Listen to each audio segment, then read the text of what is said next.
ሰይጣን ሰዎች እንዲያውቁት ከማይፈልጋቸው ዕውቀቶች አንዱ መሰናከያቸውን እንዲያውቁ አይፈልግም። ሁለተኛ የሱን ተንኮል እንዲያውቁ አይፈልግም። ሰይጣን በህይወቱ መጀመሪያ ትግል የሚገጥመው ሰው ቢኖር ተንኮሉን የሚያውቅበት ሰው አይወድም። ሰይጣን ተንኮሉን በትክክል ተንኮሉን ካወቀበት መምጫውን ያውቀዋል ማለት ነው። እንዲያውም ይገርማቸዋል በምንኩስና ህይወት ውስጥ አባቶቻችን መጀመሪያ ሰው እንደመነኮሰ የሚያለማምዱት ወይም የሚያስረዱት የሰይጣን የመምጫ መንገዶች ምን ምን ናቸው የሚለው ነው። እሱን ካወቀ መውጫ በሩን ደግሞ እሱ ያውቃል ማለት ነው። እሱን ለማስለመድ ተንኮልን መጀመሪያ ያሳውቁታል። ስለዚህ ቅዱስ ጳውሎስም በሰይጣን ተንኮል እና መሰናክል እንዳንወድቅ የሰይጣንን ተንኮል አንስተውም ብሏል ቅዱስ ጳውሎስ። የሰይጣንን ተንኮል አንስተውም ብሏል። ተንኮሉን ስናውቅበት ከዚያ የተነሳ ደግሞ መድኃኒቱን እናውቅበታለንና እና ሰይጣን ተንኮሉን እንድናውቅ አይፈልግም። እንቅፋቶቻችን ለይተን እንድናውቅ አይፈልግም። በግራ መጋባት ውስጥ ህይወታችንን ማንጓለል ነው እንጂ መፍትሄውን ችግሩን ካወቅነው መፍትሄውን እንደምናመጣው ስለሚያውቅ ምን እንደተቸገርን እንኳን ሳናውቀው እንድንጨነቅ ብቻ ነው የሚያደርገው። ለጽድቅ ልጅ ነኝ አይባልም፣ ለኃጢአትም ልጅ ነኝ አይባልም። ለጽድቅ ልጅ ነኝ አይባልም፣ ይሄን ጽድቅ እኔ ዛሬ ልቆርብ አልችልም ገና ልጅ ነኝ አይባልም። ለኃጢአት ልጅ ነኝ አይባልም፣ ልጅ ነኝና ኃጢአተኛ ልሁን አይባልም። ምክንያቱም ኤርምያስን ምንድነው ያለው እግዚአብሔር? ትንቢተ ኤርምያስ ምዕራፍ 1 ላይ ልጅ ነኝ አትበል፣ እኔ ወደ አዘዝኩ ቦታ ይዘህ ሂደህ ትልቅ ስራ ትሰራልኛለህና ሕፃን ነኝ አትበል፣ እኔ ካንተ ጋር ነኝ ብሏል። ስለዚህ ሕፃን ነኝ ማለት በድካም ማመካኘት አንችልም። እግዚአብሔር አቅማችንን ያውቃል፣ ያለ አቅማችንም አይጠይቅም። ሰው ነኝም ማለት አይቻልም። ሰው እንዲበድል ሆኖ አልተፈጠረም። ሰው ማለት በደለኛ ማለት አይደለም። ጽድቅና ኃጢአትን መዝኖ እንደውም ለሰው ልጅ ሁለት ነገሮች አሉ፣ ጽነትና ርታት ይባላሉ። ጽነት ርታት ይባላሉ። ያ ማለት የሰው ልጅ ህሊናው እንደ ሚዛን ነው። የሰው ልጅ ህሊና እንደ ሚዛን አድርጋችሁ አስቡት። እንደ ሚዛን ህሊናው የሚዛኑ መሃለኛው ክፍል ታረጉትና ጫፍና ጫፍ ጽነትና ርታት የሚባሉ የሚዛኑን ቀዳዳዎች ማስቀመጥ ይችላልላችሁ። እስኪ ጽነትና ርታት በሉ። ጽነትና ምንድናቸው? ርታት። ጽነት ማለት መክፋት ነው፣ ወደ ኃጢአት መሸነፍ ነው። ርታት ማለት ደግሞ ምን ማለት ነው? ርቱዕነት ነው፣ መጽናት ነው። ደግሞ ያ ደግሞ ቀናነት ነው። እንዲሁስ ምን ጥሩ ካህን ኑሮ ለማን ልናዝን? እነሱ ራሳቸው ሲሰርቁ፣ ሲሰክሩ፣ ሲጠነቁሉ ዘረኝነቱ የሚመጣ ከነሱ ከጳጳሳት ከመነኮሳት ከካህናት ታቦት የሚሸጡ እነሱ፣ ዘማዋን እነሱ፣ ሙዳይ መጽዋት የሚገለብጡ። ኧረ ተመስገን። እኔ እንደውም ከዚህ ላለመነካካት ነው እየተሳለምኩ የምመጣው። ብዙ ጊዜ አልገባም። እኔ እንደውም ወደ ወጣቱ እንዲላል እንደው ስታከረው ጥሩ አይደለም፣ ይበጠሳል። እንደው አይደረስ እኮ ጥሩ አይደለም። ቀስ አድርገህ ነው ማያዚና በዚያች ተሳልሞን ሹልክ ተጃልሞ ይልክ እንደ ሰይጣን ማለት ነው።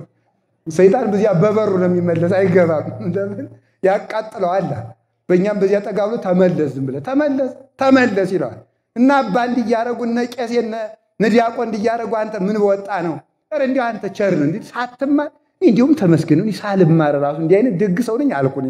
የኋላ እንደውም ለጓደኛው ሲያወጋ ሰው እኔ እንደውም ኋላ ሳስበው እኔማ ጥሩ ነኝ አልኩኝ ይላል። ኧረ አይደለም እንዴ የኔ ክፉ መሆን አንተን ደግ ሊያደርግ አይችልም እኮ። የሚፈረድበት ሰው በራሱ ነው። ስለዚህ ራሳችን እያነጻጸር ልክ እንደዚያ ፈሪሳዊ ቅድም እንዳልኳችሁ ሰው ራሱን በማነጻጸር ፈጽሞ ሊድን አይቻለውም።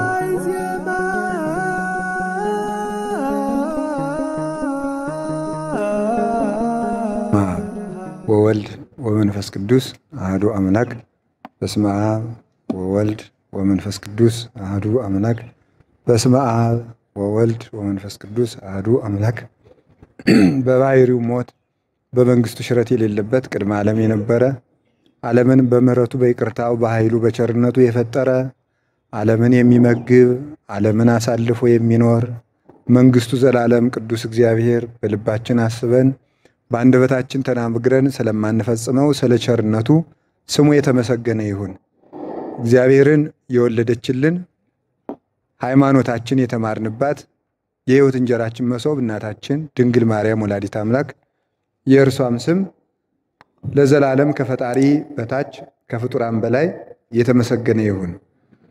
ቅዱሳን ነቢያት፣ ቅዱሳን ሐዋርያት፣ ሰማዕታት፣ ደናግል፣ መነኮሳት በዕለቱ የምናከብራቸው ቅዱሳን ቅዱስ ጋላውዲዮስ፣ ቅዱስ ፋሲለደስ፣ ቅዱስ ያሬድ፣ አቡነ ሐራ ድንግል፣ ቅድስት ሐና፣ ቅዱስ ኢያቄም እነዚህ ሁሉ ቅዱሳን ስማቸው ከቅዱስ ሚካኤል፣ ከቅዱስ ገብርኤል፣ ከሱራፌል፣ ከኪሩቤል ሁሉ ጋር እግዚአብሔር እንደፈቀደ ስማቸው የተመሰገነ ይሁን። የተከበራችሁ ሊቃውንተ ቤተ ክርስቲያን፣ መምህራን፣ አባቶች ካህናት፣ ወንድሞች ዲያቆናት፣ የእግዚአብሔር ቤተሰቦች ሁላችሁ አንድ አምላክ በሚሆን በአብ በወልድ በመንፈስ ቅዱስ ስም እንዴት ሰነበታችሁ? እንደምን ዋላችሁ? እንደምን አመሻችሁ? ቸሩ ፈጣሪያችን መድኃኔዓለም በይቅርታው በቸርነቱ በሀብት ስቦ በረድኤት አቅርቦ እስከዚህ ሰዓት ስላስመሸን በቅዱስ ቦታው ስለሰበሰበን ስሙ ይክበር ይመስገን። በመካከላችን ተገኝቶ ደግሞ እንዲያስተምረን ቅዱስ ፈቃዱ ይሁንልን። የእሱ ይቅርታና ቸርነት ብዙ ነው። ስንጀምር እንኳን እዚህ ክፍል አንደኛውን ቀን ተምረን ለሁለተኛው ሳምንት ለመድረስም የእግዚአብሔር ቸርነት እንጂ የሰው አቅም የለውም። በቸርነቱ ከቅዱስ ሚካኤል ቤት 10 ቀን ተገናኘን ማለት ነው። ዛሬ እግዚአብሔር እንዲህ ስላደረገልን እጅግ ስሙ የተመሰገነ ይሁን። በመካከላችን ተገኝቶ የልቡናችን በር ከፍቶ ያስተምረን። ዛሬ ደግሞ ክፍል 10 እንቀጥላለን። በክፍል 10 የንስሐ እንቅፋቶች ምን ምን ናቸው እና መፍትሄያቸው ምንድነው የሚለውን ደግሞ እንማማራለን ማለት ነው። ሰው ንስሐ ሲገባ የሚገጥሙት እንቅፋቶች አሉና እነሱ ምንድናቸው የሚለውን ደግሞ በክፍል 10 እንማማራለን ማለት ነው። የሰው ልጅ በሕይወት ዘመኑ ማወቅ ከሚገባው ነገሮች አንዱ መሰናክሎቹን ለይቶ ማወቅ ነው። እንዲያውም በጣም የሚያስደንቀው ሰይጣን ሰዎች እንዲያውቁት ከማይፈልጋቸው ዕውቀቶች አንዱ መሰናከያቸውን እንዲያውቁ አይፈልግም። ሁለተኛ የእሱን ተንኮል እንዲያውቁ አይፈልግም። ሰይጣን በሕይወቱ መጀመሪያ ትግል የሚገጥመው ሰው ቢኖር ተንኮሉን የሚያውቅበት ሰው አይወድም። ሰይጣን ተንኮሉን በትክክል ተንኮሉን ካወቀበት መምጫውን ያውቀዋል ማለት ነው። እንዲያውም ይገርማቸዋል። በምንኩስና ሕይወት ውስጥ አባቶቻችን መጀመሪያ ሰው እንደመነኮሰ የሚያለማምዱት ወይም የሚያስረዱት የሰይጣን የመምጫ መንገዶች ምን ምን ናቸው የሚለውን እሱን ካወቀ መውጫ በሩን ደግሞ እሱ ያውቃል ማለት ነው። እሱን ለማስለመድ ተንኮልን መጀመሪያ ያሳውቁታል። ስለዚህ ቅዱስ ጳውሎስም በሰይጣን ተንኮል እና መሰናክል እንዳንወድቅ የሰይጣንን ተንኮል አንስተውም ብሏል ቅዱስ ጳውሎስ። የሰይጣንን ተንኮል አንስተውም ብሏል። ተንኮሉን ስናውቅበት ከዚያ የተነሳ ደግሞ መድኃኒቱን እናውቅበታለንና እና ሰይጣን ተንኮሉን እንድናውቅ አይፈልግም። እንቅፋቶቻችን ለይተን እንድናውቅ አይፈልግም።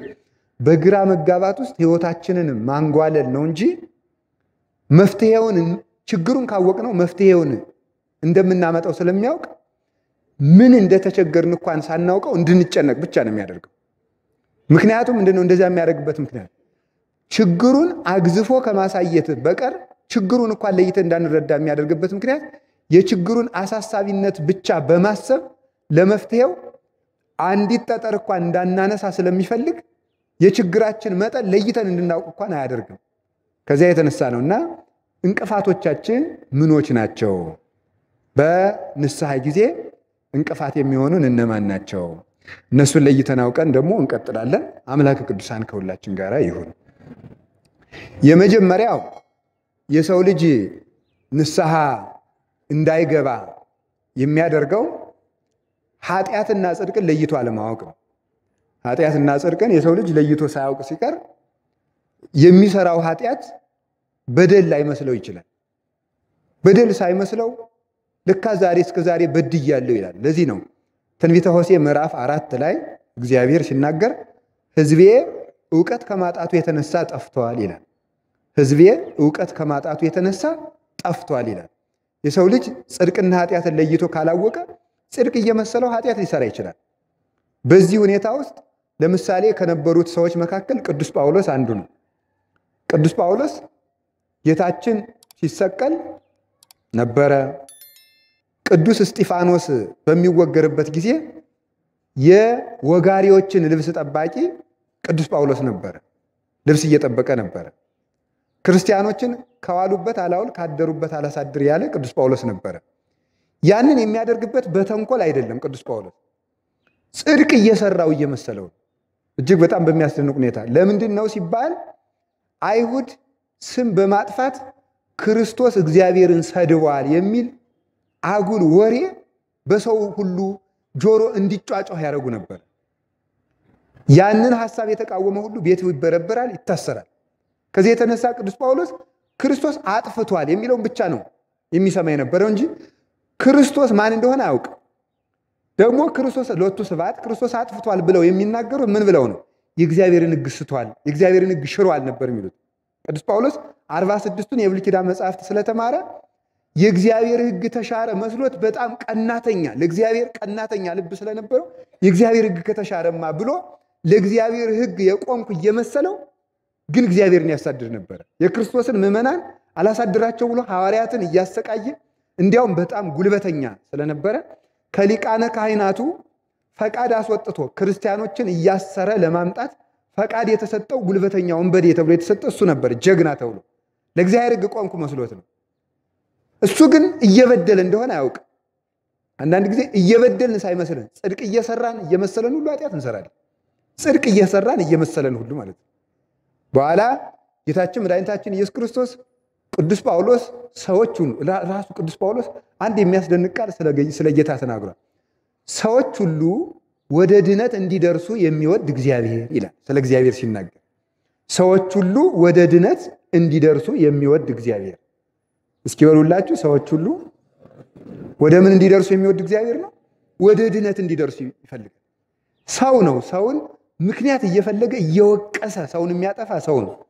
እግዚአብሔር ግን ችግርን እየዘረዘረ ሰውን የሚያጠፋ ይሄንን ሰው ወይም ይችን ሰው በየትኛው ቀዳዳ በኩል አስገብቸው ቢድንልኝ ይሻላል ብሎ ነው የሚያስበው እግዚአብሔር። ይህን ሰው እንዴት አድርጌ በየትኛው የምሕረት ደጅ ይግባ፣ የመዳኛ ነጥብ ምን ባገኘውለት፣ እንዲሁ ቀዝቃዛ ውሃ እንኳን እስከሚያገኝ ድረስ እግዚአብሔር ከኛ አንዲት የማዳኛ መንገድ እስኪያገኝ ድረስ ዝቅ ብሎ ይተጋል ማለት ወይ ፈቅድ ምክንያት ለደይን ባንዳች ምክንያትም ቢሆን ሰው እንዲድን እግዚአብሔር ተግቶ ይፈልጋል። እና ቅዱስ ጳውሎስን የሚያድንበት መንገድ ይፈልግ ስለነበረ ቅዱስ ጳውሎስ ሳያውቀው እያሳደደ ሲሄድ በመብረቅ ተገለጠለት፣ አስደነገጠው። እንዴ ቅዱስ ለምን ታሳድደኛለህ ሳውል አለው። ታውቁታላችሁ ታሪኩን አብዛኞቻችሁ። ሳውል ለምን የምታሳድደኝ አለው። እንዴ አንተ እኔ የማሳድድ ለመሆኑ እኔ ማንን አሳድጃለሁ? እኔ ለእግዚአብሔር የቆምኩ ሰው ነኝ አለ። እኔማ የምታሳድደኝ የናዝሬቱ ኢየሱስ ክርስቶስ ነኝ። ከዋልኩበት አላውል ካደርኩበት አላሳድር ያልከኝ ኢየሱስ ክርስቶስ ነኝ። አላበጀውም ጌታዬ ብሎ ደነገጠ፣ አይኑ ታወረ። ከዚያ በኋላ ተመልከቱ፣ አሁንም ምን ላድርግ ጌታዬ አለ። የመውጊያውን ብረት ብትቃወም ይብስብሃል፣ የሾለውን ብረት ብትቁምበት እሱ ራሱ አንተን ይወግሃል። አሁንም ቢሆን ተመለስ አለው። ምን ላድርግ ጌታዬ? ሐናንያ የሚባል ነቢይ ያለ እሱ የምታደርገውን ይነግርሃል፣ ወደሱ ሄዳለው። ቅዱስ ጳውሎስ እየተመራ ሄደ። አይኑ ተመልከቱ፣ አይኑ ላይ የነበረው ቅርፍት ውልቅ ብሎ ወደቀለት ይላል። የኃጢአቱ ቅርፍት ነበረ። ሳያውቀው ቅዱስ ጳውሎስን ያህል ሰው 46 የብሉይ ኪዳን መጽሐፍትን ከነትርጓሚያቸው ሸምድዶ አመስጥሮ የተማረው ቅዱስ ጳውሎስ እግዚአብሔርን የጠቀምኩ እየመሰለው ክፋት ይሰራ ነበር። ሰው ስለተማረ ከኃጢአት ሊታቀብ አይችልም። ሊታቀብ የሚችለው ከትምህርት ጋር ደግሞ ጸሎት፣ የዋህነት፣ ቅንነት ነው። ሰው ተምሮም ደግ ሰራው መስሎት ሊያጠፋ ይችላል። ለዚህ ነው ቅዱስ ዳዊት ተመልከቱ፣ ለሰይት መኑ ይሌበዋ፣ ስህተትን ማን ሊያስተውላት ይችላል? እምህዋቴ ያንጻሐኒ፣ ከተሰወረው ኃጢአቴ አድነኝ፣ ወምነኪር መሐኮ ለገብርከ፣ ልዩ ከሚሆን ከዲያብሎስ ሐሳብም ጠብቀኝ ብሎ የተናገረው ስለዚህ ነው። ስህተትን ማን ያስተውላታል አለና ቅዱስ ዳዊት ምን አለ? አቤቱ ከተሰወረው ኃጢአቴ አድነኝ ማለት ምን ማለት ነው? እኔ አሳመርኩ ስል ላበላሽ እችላለሁና እኔ አሳመርኩ ብዬ ካበላሸሁት ኃጢአቴ ከፍዳ አድነኝ ብሎ ቅዱስ ጳውሎስ ተናግሯል። እና የሰው ልጅ ለድነት እንቅፋት ከሚሆኑበት ምክንያቶች አንዱ ምንድን ነው ሲባል ጽድቅ እየሰራው እየመሰለው ኃጢአት ይሰራልና። ብዙ የእምነት ድርጅቶች ክፋትን በደንብ በክፋት ላይ ክፋት የሚጨምሩበት ምክንያት መልካም አደረግን እየመሰላቸው ነው። ለምሳሌ ክርስቲያኖችን እያረዱ ለአምላካቸው ምስጋና የሚያቀርቡ ሰዎች አሉ። ሰምታችሁ ታውቃላችሁ አይደል? አርደው ሲጨርሱ የሚሉትን ታውቁታላችሁ ማለት ነው። ቤተክርስቲያን አቃጥለው ሲጨርሱ የሚጮሁትን ጩኸት ታውቁታላችሁ። እንደዚያ የሚሉበት ምክንያት ለምንድን ነው? ጌታ እንደነገረን ተመልከቱ፣ እናንተን የሚገድል ሁሉ ተመልከቱ ከመመስዋዕት ያበው ለእግዚአብሔር መስዋዕት እያቀረበ የሚመስለው ዘመን ይመጣል። እናንተን የሚገሉ ሰዎች እግዚአብሔርን እያስደሰትን እየመሰላቸው ማለት እያስደሰትን እየመሰላቸው ብዙ ፕሮቴስታንቶችም ንስሐ ገብተው ወደ ክርስቶስ እንዲመጡ የማያደርጋቸው ነገር እንቅፋታቸው አንዱ ዋናው ምንድነው? ለክርስቶስ ጠበቃ የቆምኩ ነኝ ብሎ ማሰብ። ቆም ብሎ እንኳን እየበደሉ እንደሆነ እንኳን እንዳይገባቸው በድንቁርና ቀለም ተቀብተው በድንቁርና ሲሚንቶና ኖራ ተለስነው እውነትን እንኳን ለማድመጥ እድል በማጣት ስለሚኖሩ ከዚያ የተነሳ ለእውነት ጆሮ ስለሌላቸው ሁልጊዜ የሚሰሙት ከራሳቸው ወገን ቆመው ስለሆነ እየመረጡ ለራሳቸው ሐሳብ የሚሆነውን እያሉ መጽሐፍ ቅዱስ እንኳን ሲያነቡ እየነቀፉ እዚህ ላይ ተሳስቷል እያሉ ከሰው ይውላችሁ ከእግዚአብሔር ጎን ሆኖ ሲሰማ ነው እንጂ ከራሱ ጎን ቆሞ ሲሰማ ወደ እውነት መድረስ ፈጽሞ አይቻለውም ማለት። ከዚህ የተነሳ ሰዎች ወደ እውነት አይደርሱም። ሁልጊዜም በዚያው በውር ድንብሳቸው እየኖሩ ይቀጥላሉ ማለት ነው። እና አንዱ የሰው እንቅፋቱ ጽድቅና ኃጢአትን ለይቶ ከማወቅ ነው። ይህንን ለማወቅ ምንድነው መፍትሄው ካላችሁ ሰው ገለልተኛ መሆን አለበት። አንደኛ መጸለይ አለበት። የእውነት አምላክ እውነትን ግለጽልኝ። በጣም በሚያስደንቅ ሁኔታ ሰው እምነት ሳይኖረው ራሱ ሳያምን ሳላውቅህ የምታውቀኝ ጌታዬ እንኳን ግለጽልኝ ብሎ ቢጸልይ ራሱ እግዚአብሔር ይመልስለታል፣ ወደ እውነት ያደርሰዋል። ቆርኔሌዎስ የሚባለውን ጻድቅ ታውቃላችሁ አይደል? ምን ይላሉ አባቶቻችን? ምግባር ወደ ሃይማኖት ያደርሳል፣ ሃይማኖት ወደ ምግባር ያደርሳል ይላሉ። ምግባር ወደ ሃይማኖት ያደርሳል፣ ሃይማኖት ወደ ምግባር ያደርሳል። ምግባር ወደ ሃይማኖት ሲያደርስ ቆርኔሌዎስ ዝም ብሎ እግዚአብሔርን አያውቅም፣ እግዚአብሔር የሚባለውን አያውቅም፣ ግን ዝም ብሎ ይመጸውታል፣ ደግ ያደርጋል፣ መልካም ሰው ነው። ከዚያ በኋላ የሐዋርያት ሥራ ምዕራፍ 10 ላይ እንደምታነቡ ቅዱስ ሚካኤል ራሱ ተገለጠለትና ተመልከቱ ምን አለው? ቆርኔሌዎስ ምጽዋትህ ተሰምቶልሃል፣ አሁንም ጴጥሮስን ፈልገህ አግኝና ከሱ ዘንድ ተጠመቃል። ይህ ሰው ተመልከቱ አረሚ ነው፣ ተመልከቱ። በኋላ ቅዱስ ጴጥሮስን ደግሞ ሂዶ ቅዱስ ሚካኤል ምን አለው? በሰፊ መጋረጃ በአራት ማዕዘን በተያዘች መጋረጃ እንስሳት፣ አራዊት፣ ወፎች በዚያ ከመጋረጃ ሆኖ ቅዱስ ጴጥሮስ ከሰገነት ላይ ሆኖ ሳለ ርቦት ነበረ። ምሳው እስከሚደርስለት እህል እስከሚቀምስ ድረስ እየጸለየ ሰገነት ላይ ሳለ ተደሞ መጣበት፣ ተመስጦ መጣበትና ራእይ አየና ሰፊው መጋረጃ 3 ጊዜ ይወጣል ይወርዳል። ከዛ ቅዱስ ሚካኤል ተገለጠና ጴጥሮስ ህርድ ወብላ ረድና ይሄን ብላ አለው። ተመልከቱ ዘይኮነ ንጹሕ አይባ ውስጥ አፉ ይሄን አውሬ በልቼ አላውቅም፣ ያለ ነገር እኔ በልቼ ፈጽሞ አላውቅም ማለት እግዚአብሔር አስተናጻ አንተ የታስተራኩስ እግዚአብሔር የቀደሰውን አንተ አታርክሳል።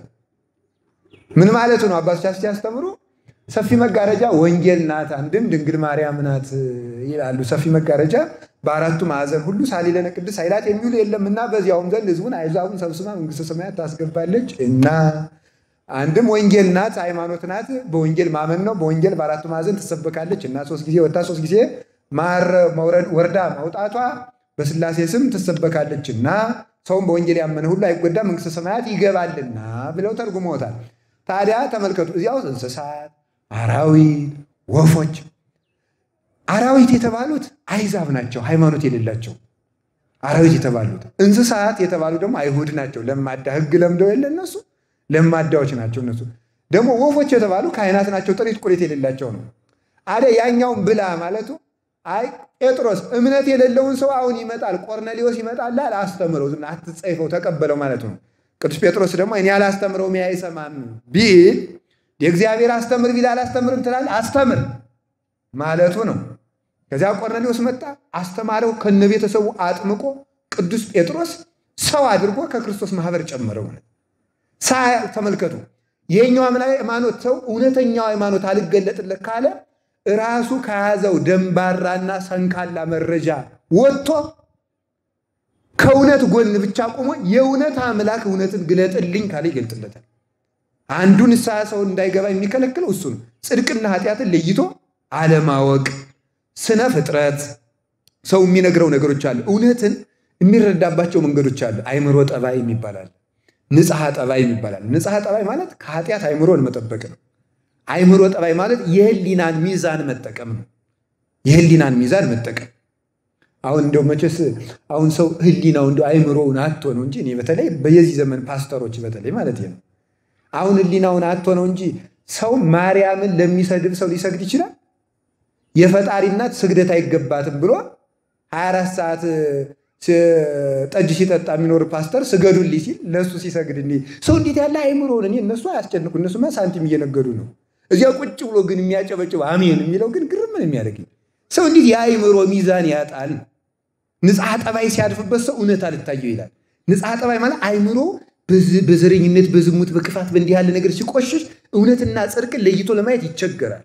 ኃጢአትን ሲያዘወትር በልማድ ኃጢአት ሲያዝ ማለት እና አይምሮ ጠባይ ንጽሐ ጠባይ ላይ የአይምሮ ሚዛን ንጽሐ ጠባይ የአይምሮ ንጽህና፣ አይምሮ ጠባይ የአይምሮ ሚዛን በተፈጥሮ የተሰጠ የአይምሮ እውቀት አለ።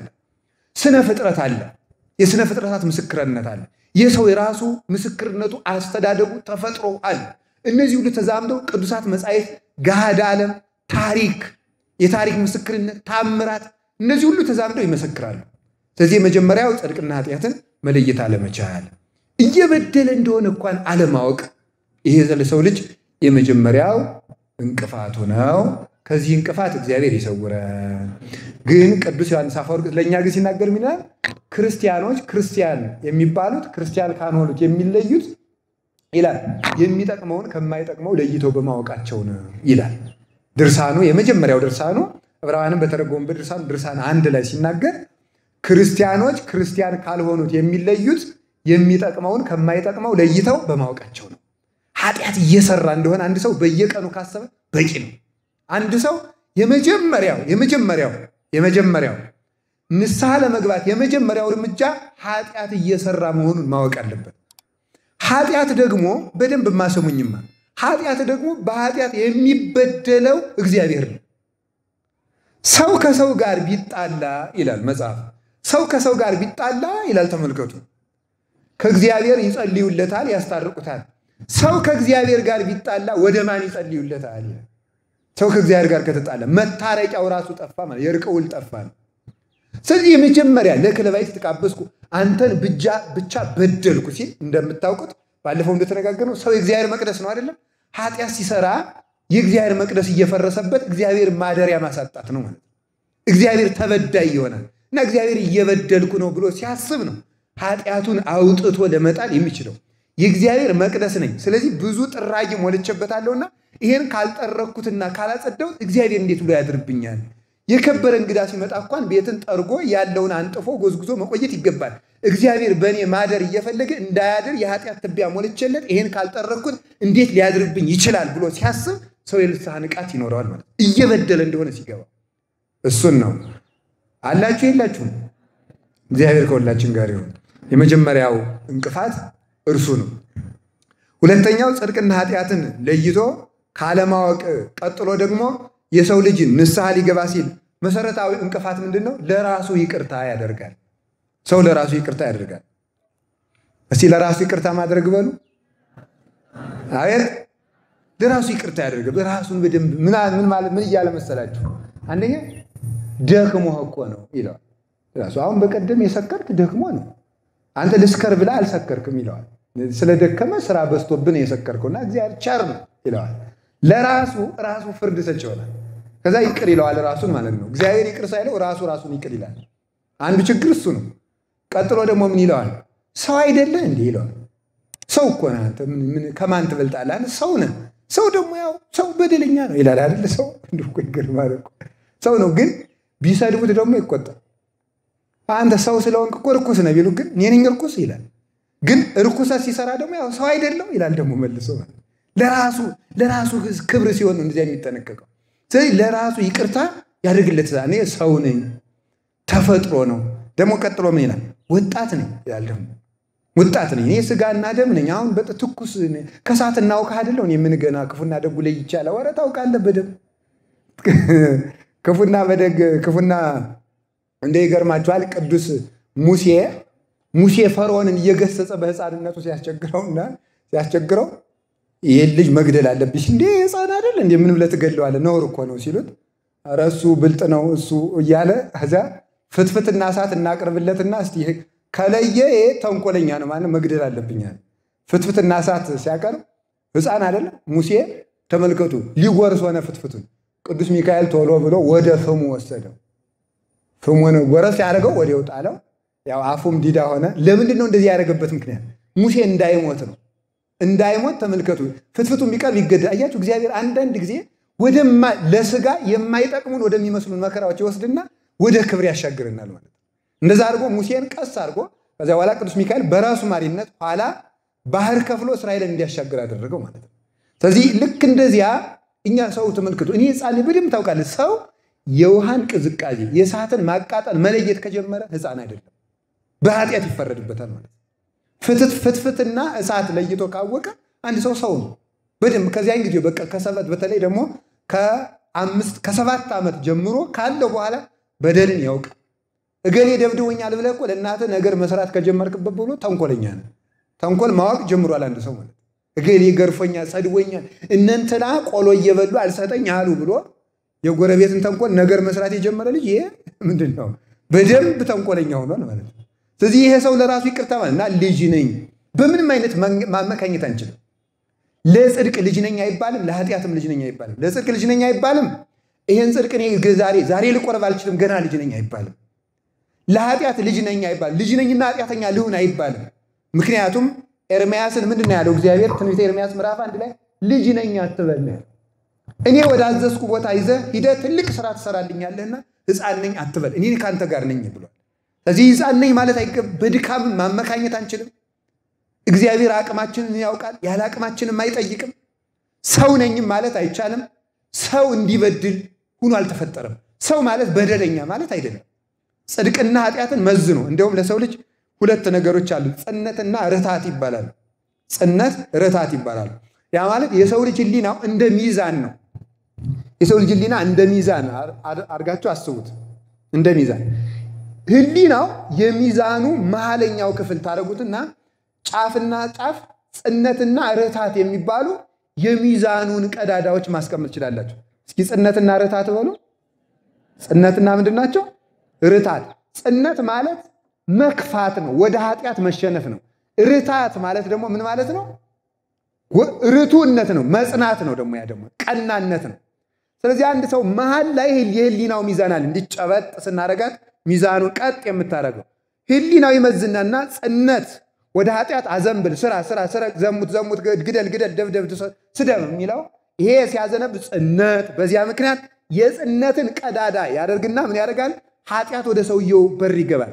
የኃጢአትን በር ክፍተት ይጠቀምና መርገም ወደሱ ይገባል። የመርገምን በር ክፍተት ይጠቀምና ዲያብሎስ እሱን ጨልጦ ገርኝቶ ወደ ገሃነም ወደ ሲኦል ጠቅሎ ጨልጦ ገርኝቶ ያወርደዋል ማለት። ስለዚህ ጽነትና ርታት ለሰው ልጅ። ስለዚህ ሰው ምንድን ነው? በሚዛኑ መሃል ላይ ባለው በሚዛኑ ጫፍ አማካኝነት ጽነትን እየተዋጋ ርታትን እየተከተለ ተው፣ እግዚአብሔር ይከፋዋል፣ ሰው ይከፋዋል፣ አባት ይከፋቸዋል፣ እናት አባት ይከፋቸዋል፣ ጓደኛ ይከፋል፣ ሰው ይታዘባል የሚለው ይሄ ምንድን ነው? የርታት ጎኑ ነው። ይሄንን ነው ማዳመጥ ያለበት ማለት። እሱን ከሰማ ሰው በኃጢአት አይሸነፍም። ሰው ራሱን ከሰማ በኃጢአት ሊሸነፍ አይችልም። ስለዚህ እንደዚህ እያለ ለራሱ ይቅርታ በማድረግ የሰው ልጅ ከኃጢአት ንስሐ እንዳይገባ ያደርገዋል። ስለዚህ ተመልከቱ፣ አቡነ ገብረ መንፈስ ቅዱስ ገና በ3 ዓመታቸው ነበር ፊታቸውን በድንጋይ እየደበደቡ ወዮልሽ ነፍሴ። አሁን እዚህ እንግዲህ እዚህ ያለ ገዳም ነው ጉንድ ተክለ ሃይማኖት ማለት ነው። አቡነ ዮሐንስ ዘጉንድ ዘጸገሮም ይላቸዋል። በቃ ጸገሮም 50 ዓመት ተቀምጠዋል፣ ጉንድም 50 ዓመት ተቀምጠዋል። 500 ዓመት ነው የኖሩ እድሜያቸው። ኢትዮጵያ ውስጥ የኖረ አባት ናቸው። 500 ዓመት በደመና ኖረዋል። 500 ዓመት ደግሞ በብሄሞትና በሌዋታን መካከል ኖረዋልና እሳቸው ገና በሕፃንነታቸው ጀምሮ 2 ዓመት ሳይሞላቸው ጌታዬ ኢየሱስ ክርስቶስ ኃጢአቴን ይቅር በለኝ እያሉ ሰውነታቸውን ይገርፉ ነበር፣ ይገስጹ ነበር። ሰው ከ7 ዓመት በኋላ ኃጢአቱን ሳይናዘዝ መኖር አይችልም በእውነቱ ማለት። አሁን እያንዳንዳችሁ እዚህ በተለይ የሉም ትልልቆች እንጂ ልጅ ካላችሁ ከ7 ዓመት በኋላ 2 ወንድማማቾች ወይም እህትና ወንድም ህፃናት ቢጣሉ 7 ዓመት የሞላቸው መናዘዝ አለባቸው ለንስሐ አባታቸው። እንደ አቅማቸው ስግደት ይሰጣቸዋል። 20 ስግደት ሊሆን ይችላል፣ 10 ልትሆን ትችላለች፣ ይሰጣቸዋል ማለት። ቁርሳቸው ሊተው ይችላሉ። እራታቸውን የቅዳሜ እራታቸው ተጠራቅሞ ሂደህ ለነዳያን ስጥ ተብሎ ይሰጣቸዋል፣ ሊሰጣቸው ይገባል። ስለዚህ ከሰው እንዲህ አድርጎ የሚያጠፋውን ከሚያለማው ለይቶ ማወቅ ከጀመረች በኋላ ልጅ አይደለም። በድካምም ማመካኘት አይቻልም። እድሜ ልጅ ነው አይባልም። ቂርቆስ በ3 ዓመቱ ነው ለእናቱ እሳት ያጠፋላት። የቅዱስ ጊዮርጊስ ጠቅላላ እድሜው 27 ዓመት ነው። 7 ጊዜ ሙቶ የተነሳበት ማለት ነው። በ7ኛው አክሊል የተቀበለበት ጠቅላላ እድሜው 27 ነው። ድንግል ማርያም አምላክን የወለደች በ15 ዓመቷ ነው የጸነሰችው ማለት ነው። ስለዚህ ሰው ለራሱ ይቅርታ ማድረግ የለበትም። እግዚአብሔር ይቅር እንዲለው ማሰብ አለበት እንጂ ለስጋው። ለዚህ ነው ጌታ ምን አለ? ዘይፈቅድ ይትለወኒ፣ ተመልከቱ፣ ይጽራ ለነፍሱ። እኔን ሊከተል የሚወድ ሰው ካለ ራሱን ይካድ ነው ያለ። እስኪ ራሱን ይካድ በሉ። ምን አለ? ራሱን ይካድ። ማቴዎስ 16 ቁጥር 24 ላይ በቃ በብዙ ነገር አሁን አንዳንዱን ለምሳሌ በውጭ ሀገር የሚኖሩ ይኖራሉ። እነሱን ደግሞ በስደት ነው ያለ፣ እየለፋህ ነው፣ እየደከምክ ነው፣ እንደዚህ ያለ ካህን በአግባቡ አላገኘ፣ ከዘመድ ተለይተህ ነው፣ ችግር የለም እግዚአብሔር ቸር ነው። ምንም ጥቅሶችን እየጠቃቀሰ በዚህ አሰናክሎ ሰዎችን ያጠፋቸዋል። እንዲህ በማድረግ ሰዎችን ያጠፋልና ራሳችን እንካድ እንጂ ለራሳችን ይቅር ባዮች መሆን ይጠበቅብን። ለራሳችን የሚያዝንለት እግዚአብሔር ነው። እኛ የእግዚአብሔርን እናስባለን፣ እግዚአብሔር ለእኛ ያስባል። እስቲ በሉላችሁ፣ እኛ የማን እናስባለን? የእግዚአብሔርን። እግዚአብሔር ለማን ያስባል?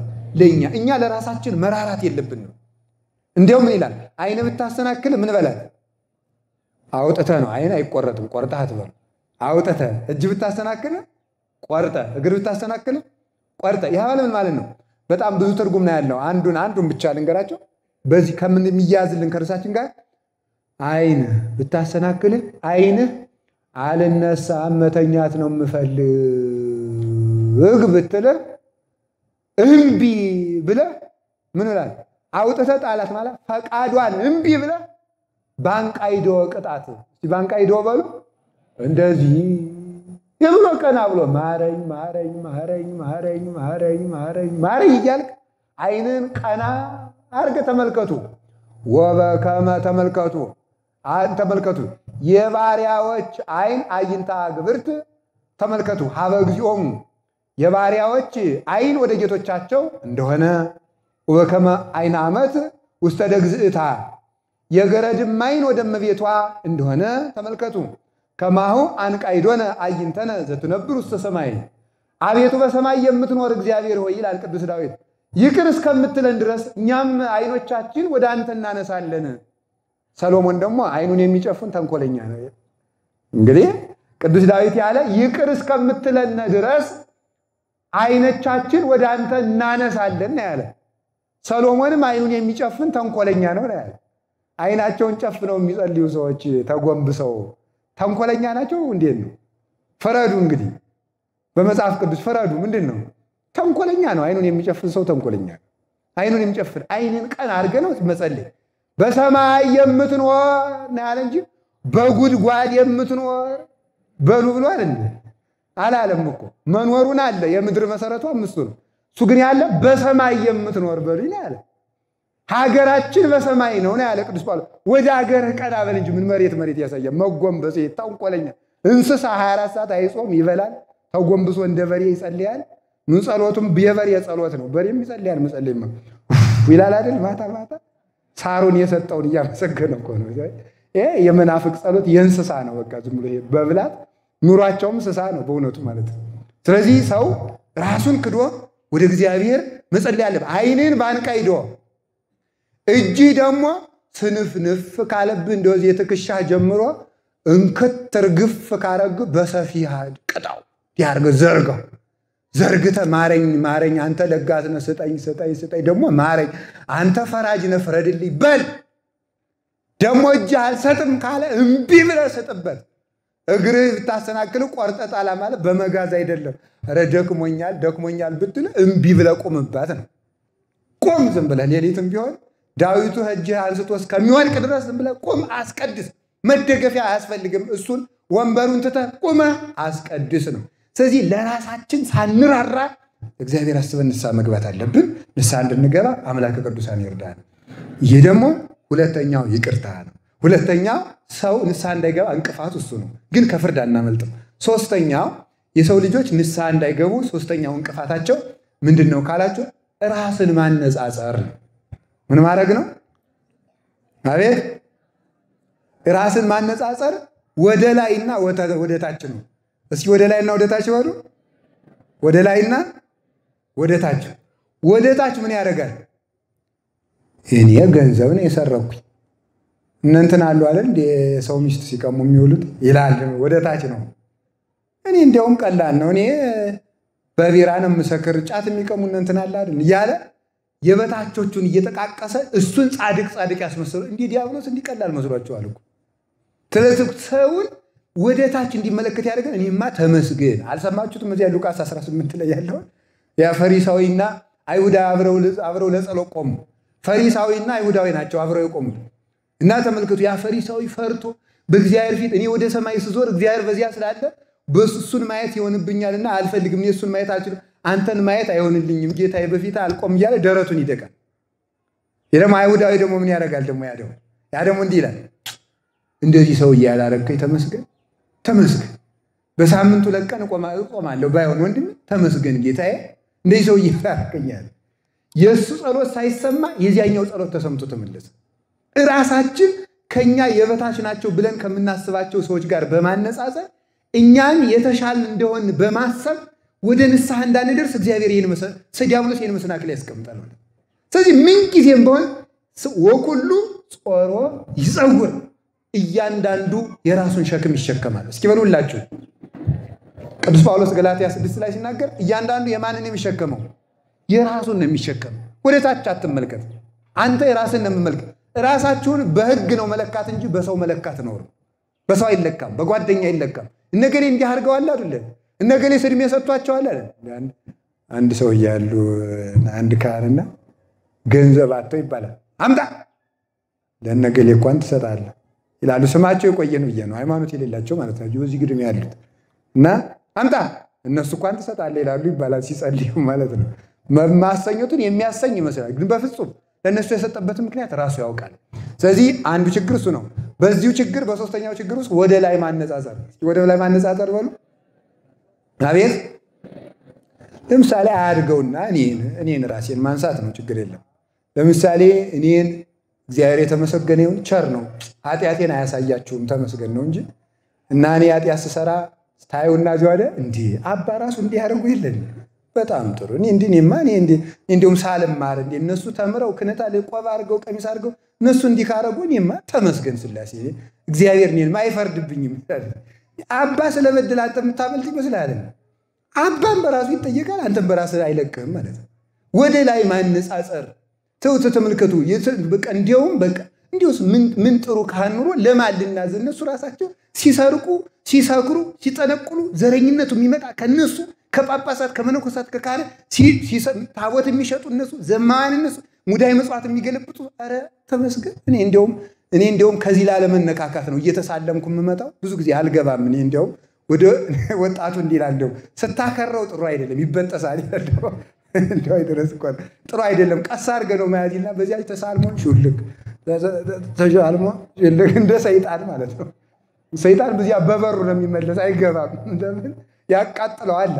በእኛም በዚያ ጠጋ ብሎ ተመለስ፣ ዝም ብለህ ተመለስ ይለዋል። እና አባ እንዲህ እያደረጉ እነ ቄስ እነ ዲያቆን እንዲህ እያደረጉ አንተ ምን በወጣ ነው? ኧረ እንዲያው አንተ ቸር ነው እንዲህ ሳትማር እንዲሁም ተመስገን ነው። ሳልማር ራሱ እንዲህ አይነት ደግ ሰው ነኝ አልኩኝ። የኋላ እንዲሁም ለጓደኛው ሲያወጋ ሰው እኔ እንዲሁም ኋላ ሳስበው እኔማ ጥሩ ነኝ አልኩኝ ይላል። ኧረ አይደለም እንዴ የኔ ክፉ መሆን አንተን ደግ ሊያደርግ አይችልም እኮ። የሚፈረድበት ሰው በራሱ ነው። ስለዚህ ራሳችን እያነጻጸር ልክ እንደዚያ ፈሪሳዊ ቅድም እንዳልኳችሁ ሰው ራሱን በማነጻጸር ፈጽሞ ሊድን አይቻለውም። ወኩሉ ጾረ ይጸውር፣ ሰው ሁሉ የራሱን ሸክም ይሸከማል። በሎ ይዟችሁ ሰው ሁሉ የማንን ሸክም ይሸከማል? የራሱን ሸክም ይሸከማል። እና አባም እነ አይበቃም ችግር ነው ደግሞ ስም ጠቃቅሼ ችግር እንዳይፈጠው ጉባኤያችን በጤና ቢቀጥል ይሻለዋል። ስለዚህ እንደዚያም ሆነ ሰው የራሱ ይሸከማል። ራሳችን ሳንናጸጽር ማየት ሁልጊዜ ራስን በእግዚአብሔር ፊት ነው። በደንብ ስሙ። ሁልጊዜ የራሳችሁን ኃጢአት ተመልከቱ። ሁልጊዜ ይሄ ነው ክርስትና ማለት ይሄ ነው። አንዲት ሴት ነበረች አይደለም? ዝሙት ስትሰራ ያዟት አይደለም? በእስራኤል ዮሐንስ 8 ያለው የታወቀ እኮ ነው። በእስራኤል ባህል አይደለም፣ ሃይማኖታዊ ባህል ነው፣ መጽሐፍ ቅዱሳዊ ነው። አንዲት ሴት በዝሙት ከተያዘች ወንድም ከሆነ በድንጋይ ተወግሮ በሳት ተቃጥሎ ይገደላል። ወደ ክርስቶስ አመጡና መምህር ይቺ ሴት ስትዘሙት አግኝተናታል፣ ምን እናድርጋት አለ። ከእናንተ መካከል ኃጢአት የሌለበት ይውገራት አለ። ኃጢአት የሌለበት ይውገራት ሲል የየራሳቸው ኃጢአት ከግንባራቸው ላይ ተጻፈባቸው። እዚያ በኋላ ሁላቸውም እስከ ነቀዳሚ ወደ ሐሪ ሁሉም ወጥቶ ሄደ። ወጥቶ ሲሄድ ጌታ ምን አለ? አንቺ ሴት አይቲ ሀለውን ለይኮንኑኪ ከሳሾችሽ ወዴት አሉ አለ። ምድር የመለሰችለት ኦ እግዚእ አልቦ ዘእሬይ የማየው ምንም የለም ማለት የማየው ምንም የለም። ምን ማለት ነው ሲተረጎም? ከሳሾችሽ ወዴት አሉ? እነሱ ያንቺን ኃጢአት እንዲያርገው ከሰውሻል፣ አንቺም የእነሱን ኃጢአት ከግንባራቸው ላይ ተጽፎ አይተሻልና ስለ እነሱ ኃጢአት አንቺ ምን ትያለሽ ብሎ ነበር የጠየቃት በምስጢር። ከሳሾችሽ ወዴት አሉ ማለት እሷ ደግሞ አልቦ ዘእሬይ ማለት የራሴን እንጂ እነሱን አላውቅም ማለቷ ነበር። የራሴን እንጂ እነሱን አላውቅም ስትል እንግዲያማ አንቺ በእነሱ ካልፈረድሽ እኔም በአንቺ አልፈርድብሽም፣ ዳግመኛ አትበድይ፣ ኃጢአትሽ ተሰርዮልሻል፣ ሂጂ ቤትሽን በሰላም ብሎ አሰናበታት። ሰው ራሱን እንኳንስ ወደ ላይ እንኳንስ ወደ የትም ይቅርና ሰው ራሱን ከማንም ጋር ማነጻጸር የለበትም። ሁልጊዜ ቅዱስ ዳዊት የተናገረው ቃል ነው። በጣም ጥሩ መመሪያችን፣ በቃ ቋሚ መመሪያችን። ኃጢአት ቅድሜ ውእቱ በኩሉ ጊዜ፣ ኃጢአቴ ሁልጊዜ በፊቴ ነው። እስኪ በሉላችሁ፣ ኃጢአቴ ሁልጊዜ በምኔ ነው አለ? በፊቴ ነው። በቃ ሰው የራሱን ኃጢአት ሁልጊዜ የሚታየው ከሆነ እንቅልፍ አይወስደው፣ ኃጢአቱ እስኪላቀቅ በማንም ሰው ላይ አይፈርድ፣ አይስቅ፣ አይሳለቅ፣ አይደልቅ፣ አይጨፍር። በበሽታ የተያዘ ውጋት ያለበት ሰው እንዴት ብሎ ይስቃል? የነፍስም እኮ ውጋቷ ነው። ሰው እንደዚህ አድርጎ ማሰብ ነው እንጂ ያለበት በመፍረድ ከክርስቶስ መንግስት ነፃ መሆን አይቻልም። አንዱ እንቅፋታችን ይሄ ነው። ይሄንንም ደግሞ እግዚአብሔር ያስወግድልን። አሜን በሉ እንጂ። አራተኛው እንቅፋት ነው። አራተኛው እንቅፋት ደግሞ እግዚአብሔር ቸር ነው። እስቲ እግዚአብሔር ቸር ነው ማለት እኔስ ቸር አይደለም ብያለሁ። ቸር ነው ስማ፣ ቸር ግን ቅዱስ ጳውሎስ እንዲህ ያለ ሮሜ ምዕራፍ 2 ላይ ግን አቀማመጡ ብዙም ልክ አይደለም። እዚያ ላይ አንድ ሴት አለች፣ ነይ በዚህ ነይ አንቺ ይኸው እዚያ ነው፣ ወንድ ነሽ፣ ነይ ተነሽ። ትልቅ ሴትዮ ናቸው መሰለኝ፣ ይቅር ይበሉኝ እናቴ። ወደዚህ ችምጡ፣ በዛ ወይ በዚህ ችምጡ፣ ወንበር ልቀቁ፣ ወጣቶች አስቀምጧቸው። ኑ እናቴ በዚህ ይቅርታ። በዚያም ደግሞ ሰብረቅረቅ ያላችሁ ወንዶች አላችሁ፣ ወደዚህ ጠጋ ተነሱ። እሷ እና ሁለት ጋር በእሱ አካባቢ ጥሩ አይደለም። ወደዚህ ወደ ቤታችሁም ስትሄዱ እጅ ለእጅ አትያያዙ፣ ነውር ነው።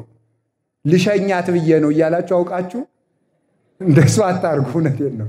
ስለዚህ ራቅ ብሎ ነው መሸኘት እንጂ እንደሱ አይደረግም። እኔ እኮ እታዘባችኋለሁ፣ እኔም ተንኮለኛ ነኝ። በዚህ ወደ ቤተክርስቲያን ሰድ በኋላ አሁን እዚህ ካባርጌ ስለምታዩ አታውቁኝም። በሱ በከተፍ ወጣ አረግና በኋላ አያችኋለሁ እንዴት እያላችሁ እንደምትሄዱ ማለት ነው።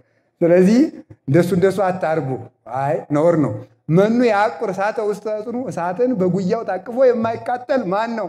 እስቲ ሞክራት። አንድ ቅፍ እሳት ቆንጠር አድርግና በኪስ አይቻልም ነው። ሰው ከሴትና ከወንድ ጋር እንደዚህ ሆኖ ቢያንስ ሕሊናው ሊነጻ ፈጽሞ አይችልም። እንደዚህ አይደረግም፣ ነውር ነው ማለት ነው። አላችሁ የላችሁም? እግዚአብሔር ከሁላችሁ ጋር። ሁለተኛው ሐሳብ ምንድን ነው?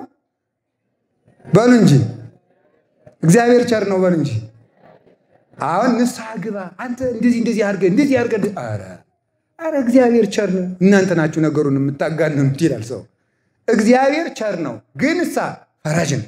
የእግዚአብሔር ቸርነት ለምን ይጠቅማል ብትሉ የእግዚአብሔር ቸርነት ለንስሐ ነው። እስኪ ለንስሐ በሉ። ሮሜ ምዕራፍ 2 ላይ ቅዱስ ጳውሎስ እንዲህ አለ፣ ኢታምሩኑ ከመ ምሕረቱ ለእግዚአብሔር ኪያከ ያገርር ሀበ ንስሐ። የእግዚአብሔር ቸርነት እኮ አንተን ወደ ንስሐ ለማምጣት እንደሆነ አታውቅም ወይ ይላል።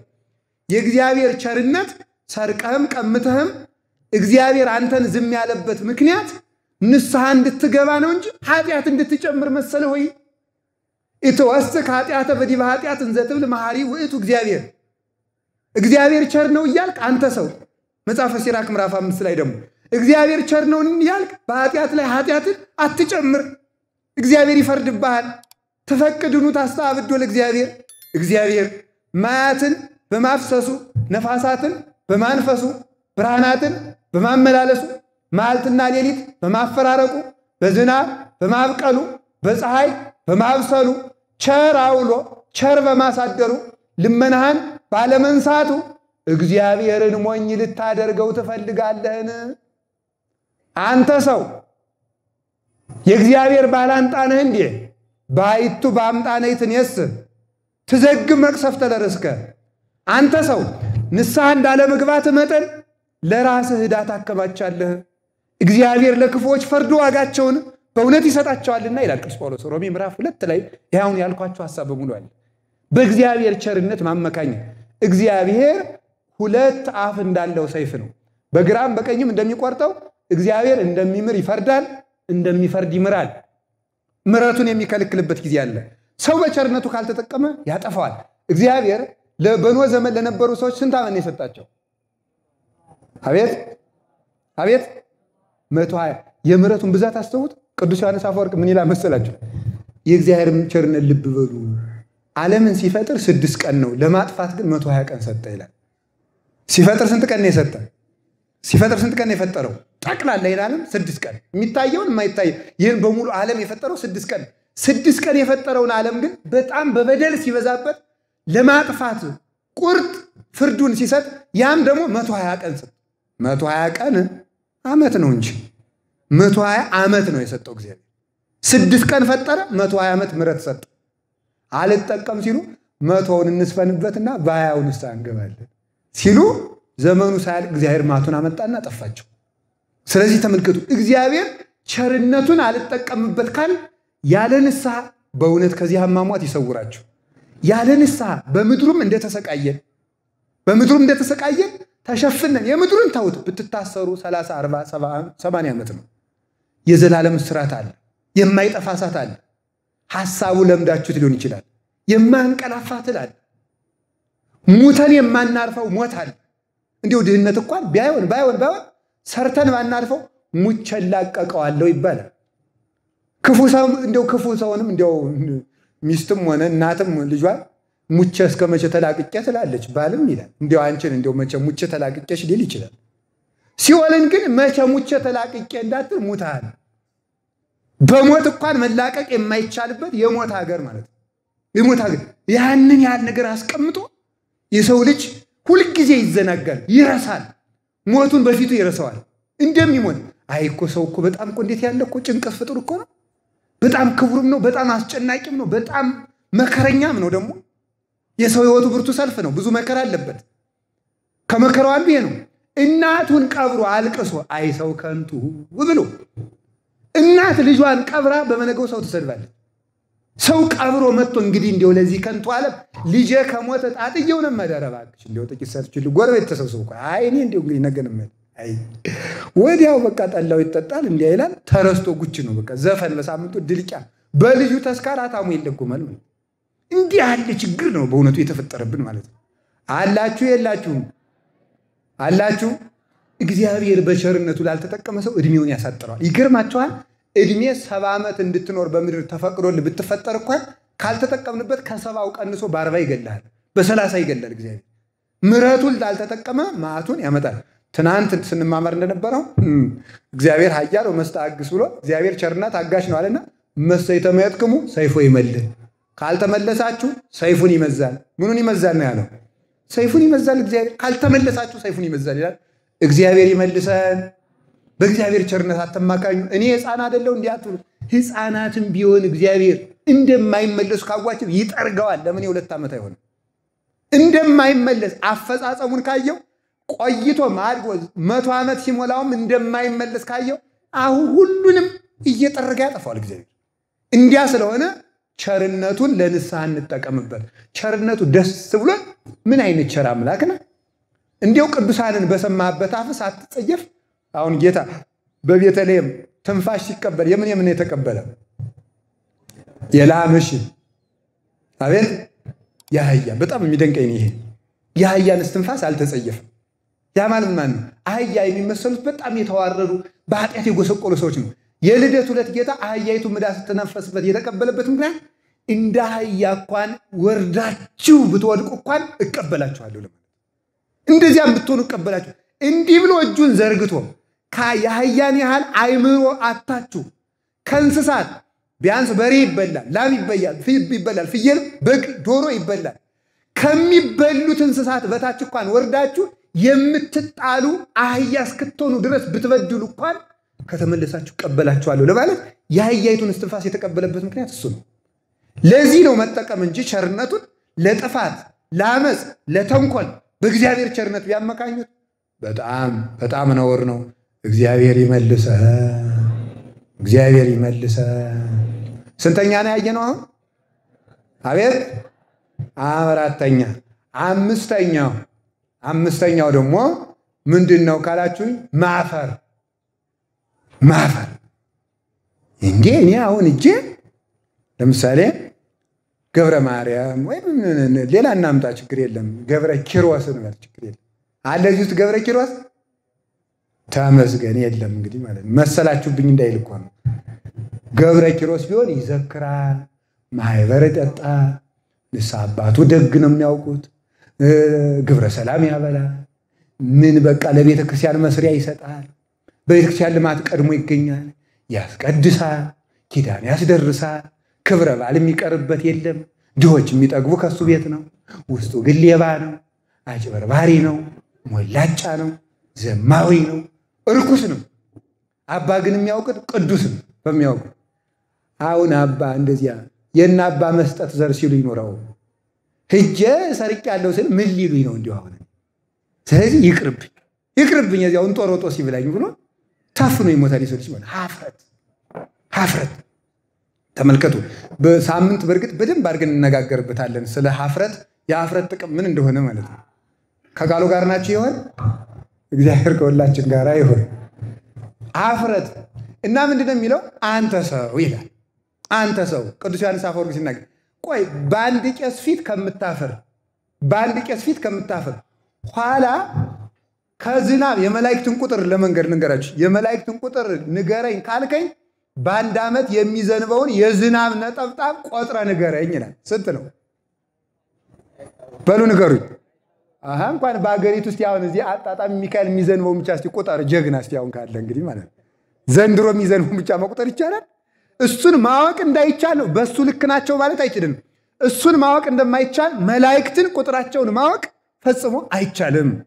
ልብ በሉ። እነዚህ ነቢያት፣ ሐዋርያት፣ ዳዊት ከነበገዳው ሆኖ፣ እዝራ በመሰንቆ ሆኖ፣ ኢሳይያስ ከነትንቢቱ ሆኖ፣ ሕዝቅኤል ከነዚያ ሆኖ፣ እሳቶች ሰባኪያን እነ ጳውሎስ ባሉበት የኛው ወጣው ሰው ቢያጡ ነው። እነ ቅዱስ ቄርሎስ መጥተው፣ እነ ዮሐንስ አፈወርቅ መጥተው፣ ያ ሁሉ ቅዱስ እመቤታችን ባለችበት እግዚአብሔር በግርማ መንግስቱ ተገልጦ የዚያን ዕለት ከምታፈር አንድ ቄስ ፊት ከምታፈር ምረጥ በሉ። ምረጡ እንግዲህ ኧረ በሉ ተናገሩ። በአንድ ቄስ ፊት ማፈር አይሻልም? እዚህ አደተ ነገር ማፈር ነው። በዚያውስ ላይ ክርስቶስ ኃጢአተኛ ተብሎ ከተሰደበ አንተ ኃጢአተኛ ብትባል ምንድን ነው ነውሩ? ዶሮም እንጂ ጻድቁ አይ መከራችን። ይኸውላችሁ ደግሞ ይኸውላችሁ አንድ ነገር ልንገራችሁ። እኛ እናንተን በደግነት ጠርጥረናችሁ አናውቅም። አትስጉ፣ አይዟችሁ ማለት ነው። ሰምታችሁኛል አይደለም? ይሄ ህዝብ ሌባ ነው፣ አጭበርባሪ ነው፣ ሞላጫን ከሃዲ ነው የምንላችሁ እንጂ እንዲሁ ይሄ ህዝብ ደግ ነው ብለናችሁ አናውቅም። እና አትፍሩን ማለት ነው። ስለዚህ እኛ የምናውቀውን ነው የምትነግሩን። ሌባ ነው ካልኩ ሌባ ነው ይበል። የማውቀውን ነው የነገርከኝ፣ አዲስ ነገር የለም። ክፋታችሁን እናውቀዋለን። አይ ሞኞቹ፣ በደንብ አድርገን ደግሞ እኮ የምናውቀው ማለት ነው። እና ሰው ምን እንደሚሰራ አዲያ ማናውቅ መስሎት አይ እንዲያው እዚህ ያኛም ፊት ይመጣና ጻድቅ ደግ ዕጣን መሽተት ይፈልጋል። የለም በደንብ አድርጌ ያውቀዋለሁ። ደግሞ የሰው ክፋት እግዚአብሔር እንኳን ይታወቃል። እንኳን ሰው የእግዚአብሔርን ቸርነት እንማራለን ብለን የሰው ክፋት ይጠፋና ብላችሁ ነው? አይጠፋም እኮ። ስለዚህ ተመልከቱ፣ አትፈሩ፣ በኃጢአታችን አንፈር። ኢየሱስ ክርስቶስ እንኳን ኀፍረትን ንቆ ተሰቅሏልና ይላል ቅዱስ ጳውሎስ ዕብራውያን ምዕራፍ 12 ላይ። ኢየሱስ ክርስቶስ እንኳን ኀፍረቱን ንቆ ተሰቅሏል። እኔም እናንተ የምጨነቃችሁ እንዲያው እንኳንስ አንዱ አይደል ያለ እንዴ አባ መነኩሴ መሆን እፈልጋለሁ ቢላቸው፣ መነኩሴ መሆን ከፈለግ ተመልከቱ፣ ናና ከመንገድ ላይ ቆመ ሌባ ነኝ ስትለዋልና ለመነኩሳሉ ብቻ ያመንኩሱኝ እንጂ እንኳን መንገድ ላይ ቆመ በእስክንድሪያ ከተማ እየዞርኩ ሌባ ነኝ ይላለው አላቸው። ቀኑና ሰጠውት እዚያው አንድ ሌባ ነኝ ሲሉ አለ በልበዚህ ቀን አመነኩሳለሁ ብለው መጣና ያ ሰው ከገዳሙ ሲገባ ማህበረ መነኮሳቱ በተሰበሰቡበት ማለት ውጣል ሌባ አሉት። ደግሞ እንደገና ደህና ሰው መስለው ጠርተው ሲያበቃ ማለት እንዴ እኔ ምን አረኩኝ? ይሄ ምን ሰራሁት? ምን በደልኩት? ሲል አይ እኔ ነኝ የማውቀው አለ። ኋላ ይገባኛል አዋል ማህበረ መነኮሳቱ እጹባን ግማሾቹ ሳቁበት። ኋላ መነኮሱት እንደዚህ ያለ ብፁዕ ሰው የለም ብለው መነኮሳቱ ተሰብስበው አባ የቅድሙን ሰውዬ ለምንድን ነው የሰደቡት ይላቸው። እናንተ ስትስቁበት መላእክት ደስ ሲላቸው አይቼ ነው። እናንተ ስትሳለቁበት መላእክት በሱ ደስ ይላቸዋልና ይላል። እንኳንስ ንስሐ አባታችን ማንም ሰው በእኛ ኃጢአት ቢስቅ ቅዱሳን መላእክት በእኛ ደስ ይላቸዋል። አውጥተን መናገር አለብን። አምላክ እንኳን ሳይበድል በደለኛ ሲባል ሳያፍር ለኛ ሲል ከተሰቀለ እኛ ኃጢአተኛ ብንባል ምንድነው ኖሩ? በዚያውም ላይ ከድንግል ማርያም በቀር የማይበድል የለም። የበደሉ ደረጃ ሊላይ ይችላል እንጂ ካህኑም ቢሆን ራሱ በደለኛ ነው። ስለዚህ አንዱ ችግራችን ኀፍረት ነው። ኀፍረታችን አስወግደን ከዘላለም ኀፍረት ለመዳን እንድንናዘዝ ጉልበት ይስጠን እግዚአብሔር። ሁላችሁም ሳታፍሩ ከነገ ጀምራችሁ የሰራችሁትን ኃጢአት ሙሉውን አንዲቱን ቀንሳችሁ ሳታፍሩ መናገር ይገባችኋል። ሰው ማፈር ያለበት ኃጢአት ሲሰራ እንጂ ኃጢአት ሲናገር መሆን የለበትም እና ከቃሉ ጋር ናችሁ ይሆን? ከቃሉ ጋር ናችሁ? እግዚአብሔር ከሁላችን ጋር ይሁን። ስንተኛው ነው? አምስተኛው። ስድስተኛው ሰዎች ንስሐ ሲገቡ እንቅፋት የሚሆንባቸው ነገር ምንድነው ሲባል የጊዜ ቀጠሮ ነው። የጊዜ ቀጠሮ። የጊዜ ቀጠሮ በሉ። መቼም ከዚህ ችግር በአንዱ ውስጥ ትሆናላችሁ ሁላችሁም። ስለዚህ ይሄን ሁሉ አስወግዳችሁ እንድትናዘዙ ነው ይሄን የምነግራችሁ ማለት ነው። የጊዜ ቀጠሮ ደግሞ ምንድነው? ማቴዎስ ወንጌል ምዕራፍ 6 ላይ ተናግሮታል ጌታ። ምንድነው? ተመልከቱ። ጊዜ ቀጠሮ የሚሰጡበት ምክንያት ሰዎች ምንድነው ነው? አንደኛ አመክንዮው ትክክል ይመስላቸዋል። ምንድነው የሚመስላቸው? ይሄን ጉዳይ ሊጨርስ መጀመሪያ እነዚህን ስርቆቶችን ላስተካክል እኮ ነው። በደንብ ልስረቅ እኮ ነው። አንዳንዱማ ማለት ገና የምሰርቃቸው አንዳንድ ዶክመንቶች ስላሉ ሰርቄ በደንብ ልጨርስ ነው። ላስተካክል አሁን ጀምሬ ገብቼ ነገ ሰርቅ እንደሌለውን ነው። አንዳንዱ ለኃጢአቱ ቀጠሮ በመስጠት ነው። ለኃጢአቱ ኃጢአት ለመስራት ሰው ቀጠሮ ይሰጣል እንዴ? የዛሬ ንስሐ ገብቶ የነገን ጠብቀኝ ይባላል እንጂ ገና ልበድል ይችላለሁ ብሎ ሰው ለበደል ቀጠሮ ይሰጣል? ለበደል ቀጠሮ አይሰጥም። በደልን እንዳቀዳችሁ ብትሞቱ እኮ መኮነናችሁ እኮ ነው። እኔ የሚገርማችሁ እውነቴ ነው። መስሪያ ቤት ውስጥ ልበድል ይችላለሁ፣ ገበያ ውስጥ በስፍር ልሰርቅ ይችላለሁ ተብሎ ንስሐ አልገባም አልቆርብም አይባልም። ለምን? ንስሐ ባትገባም ራሱ ጥቂት አንድ ቀን የሰራው ጽድቅ እንኳን ቢኖር በሱ እንኳን እንዳትማር ጽድቅን እንዳቀድካት ኃጢአትን እንዳቀድካት ስለሞትክ በዚያ ብቻ ሊፈረድብህ ይችላል። ኃጢአትን ልትሰራቅ ደሙታል። ስለዚህ አንድ ሰው ቁርጥ ህሊናው ራሱ ከተግባር ተቆጥሮ ይፈረድበታል። ቁርጥ ሐሳቡ ውሳኔ ከተግባር እኩል ነው። በቤተ ክርስቲያን አስተምሮ አንድን ነገር አደርገዋለሁ ብሎ መወሰን ከተግባር እኩል ነው። በተለይ ኃጢአትን ማለት አንዳንዱ እንደዚህ ብሎ ይቀጥራል። አንዳንዱ ደግሞ ገና ልጅ ነኝ ያው ቅድም እንዳልኳችሁ ነው ሻግንገል ሲላል። አንዳንዱ ላገባ ስል፣ አንዳንዱ ለመነኩስ ስል ይላል። አንዳንዱ ትምህርቴን ትችል። አሁን ንስሐና ትምህርት ምን ያገናኛል?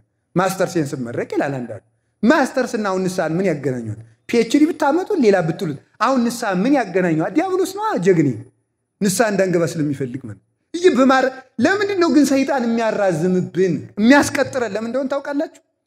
የሚያስቀጥርበት ዋናው ምክንያት አንደኛ ከነዚህ መቅሰፍቶች በአንዱ ሊቀሰፍልኝ ይችላል ብሎ ስለሚያስብ ነው። ነገ ሊቀሰፍ ስለሚችል ሳይናዘዘው እንዲሞት።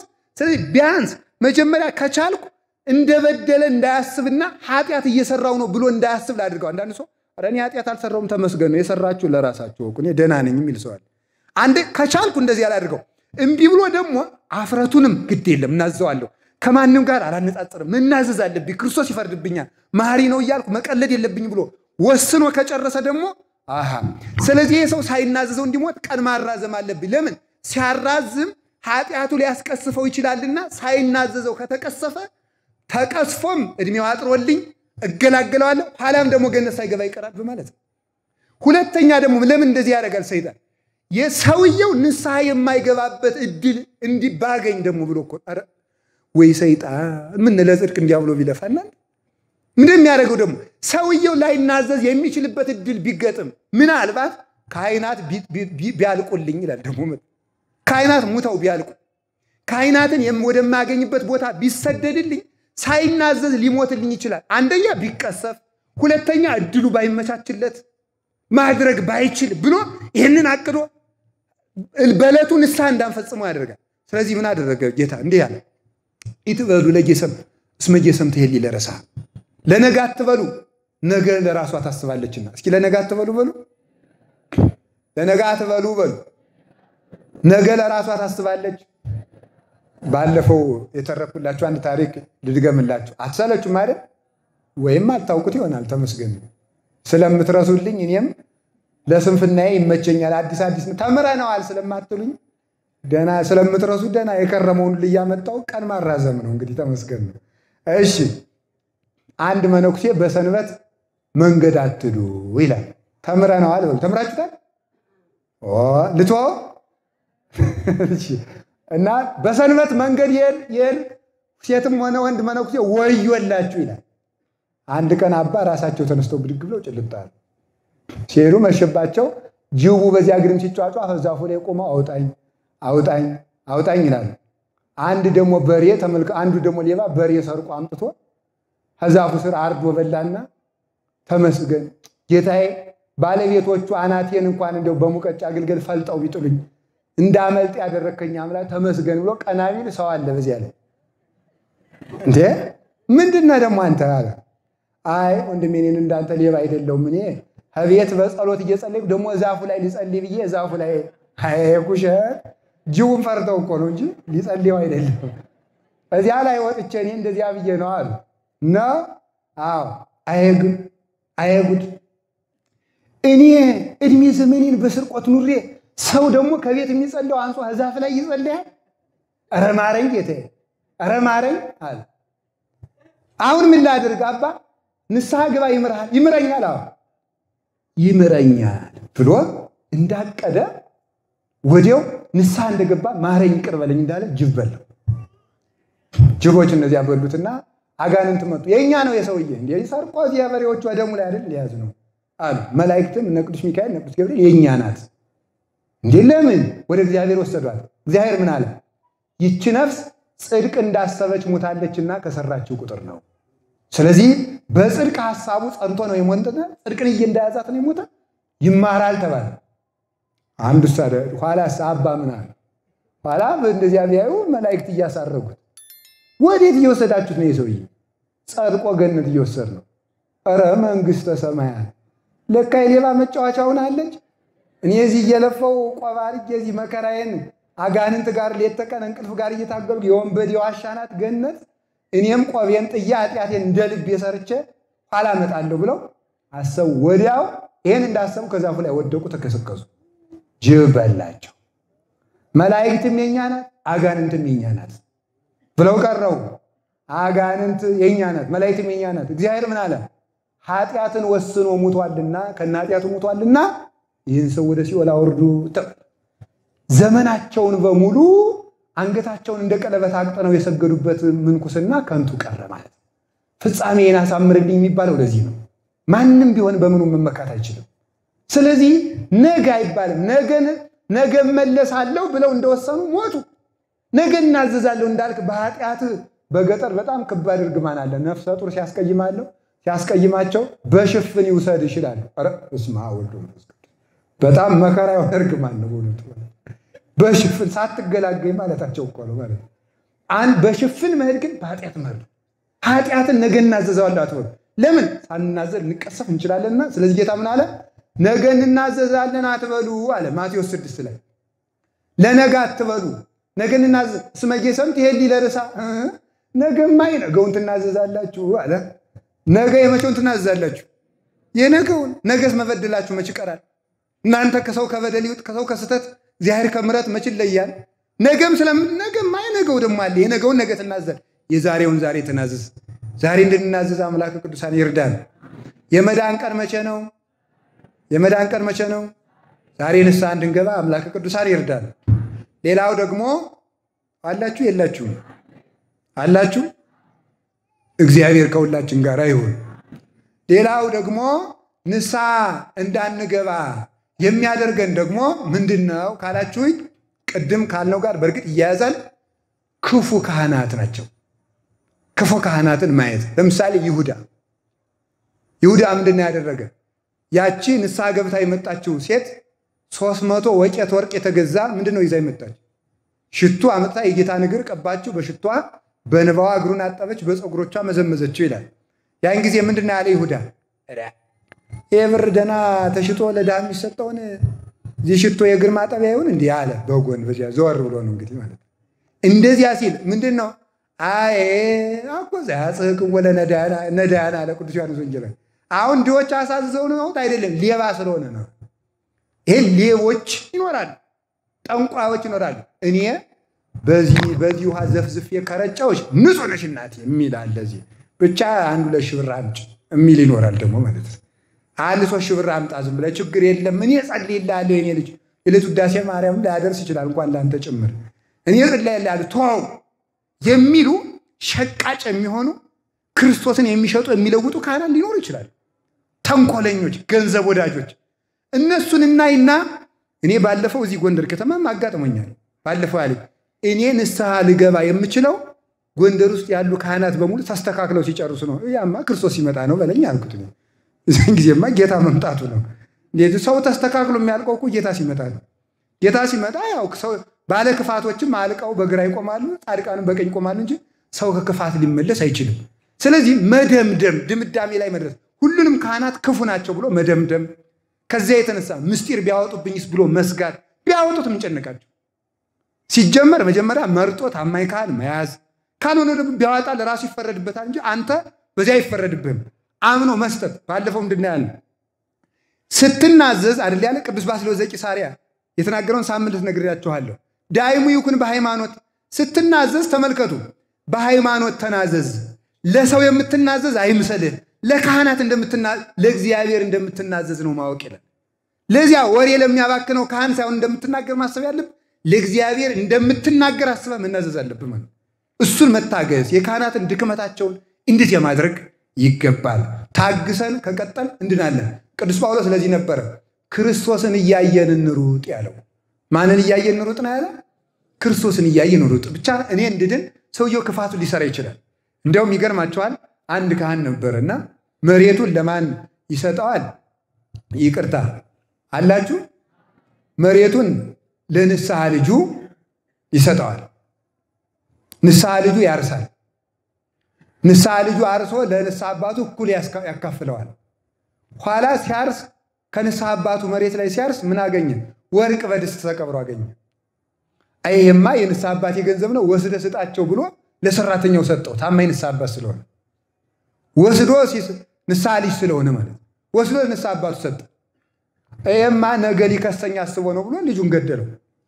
ንስሐ አባቱ ማለት ብር በላከለት ወርቅ ላበደረ ጠጠር ማለት ገደለው፣ ሞታ።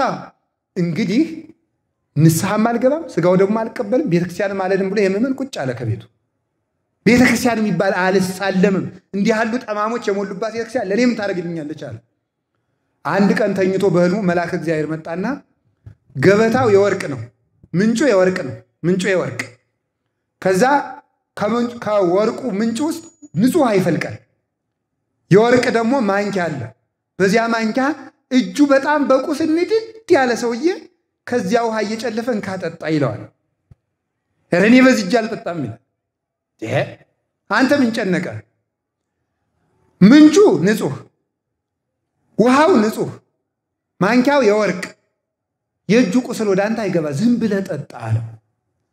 ከዚያ በኋላ ቢተረጉም ለሌሎችም ቢያስተረጉም ራሱም ቢተረጉም ምን አለ? ምንጩ ንጹህ ኢየሱስ ክርስቶስ ነው። ቤተክርስቲያኒቱ ንጹህ ናት፣ ሰው ቢቆሽሽ።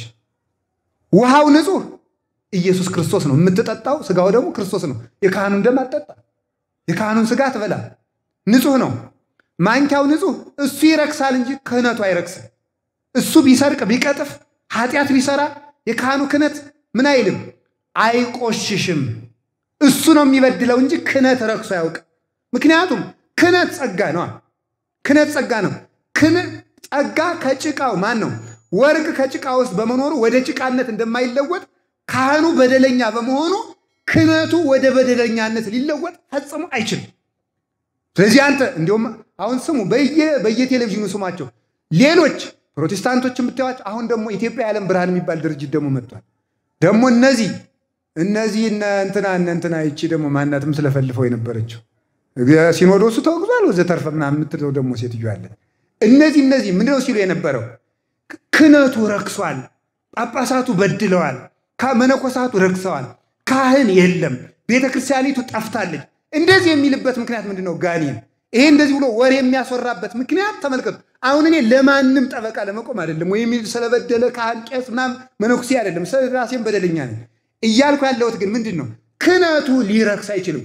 ጋኔን እንዲህ የሚልበት ምክንያት ምንድነው? የካህናትን ድክመት እያሳየ በክህነቱ እንዳንጠቀም ስለሚፈልግ ነው። ያንን ያደርጋል። ስለዚህ ይሄማ ተቀበልሽ ክህነቱ አይረክስ ብሎ ይሄ ሰው ቅዱስ ሥጋውን ክቡር ደሙን ተቀበለ። ከዚያ ምን እንዳለ ታውቃላችሁ? በህሊናው ለካ ጳውሎስ ወኩሉ ጾሮ ይጸውር ያለው ይሄንን ነው አለ። ለካ ጳውሎስ ሁሉም የራሱን ሸክም ይሸከማል ያለው ይሄን ነው። እስኪ በሉ ለካ ጳውሎስ በሉ ሁሉም የራሱን ሸክም ይሸከማል ያለው ይሄን ነው በሉ እንጂ። አዎ ደግሞ አባቶቻችን እና አባ ጊዮርጊስ ሰለስቱ ምዕት በፍትሐ ነገሥት ደግሞ በሁለት አምጥተውታል። የጎማ ማህተምና የወርቅ ማህተም። እስኪ የጎማ ማህተምና የወርቅ ማህተም በሉ። የጎማ ማህተም አታውቁም እንዴ? የጎማ ማህተም ላይ የንጉሱ ፎቶ አለ ተቀርጾበታል፣ የንጉሱ ምስል። የወርቁ ማህተም ላይ የንጉሱ ምስል አለ። ሁለቱም ላይ ቀለም ነክረን ወረቀት ላይ ብናትም የትኛው ይወጣል ይላል? መልሱ። ሀ የጎማው ለየወርቁ የቱ ይወጣል? ሁለቱም ይወጣል። የሁለቱ ነገር ግን እሳት ሲመጣ ይለይላቸዋል ነው ነገሩ።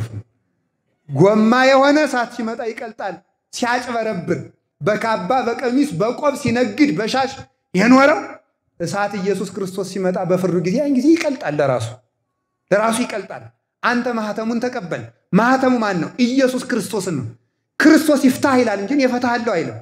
እንደዚያ ስለሆነ አንዳንዶቻችን የተቸገርንበት ዋናው ምክንያት ይሄን ነው።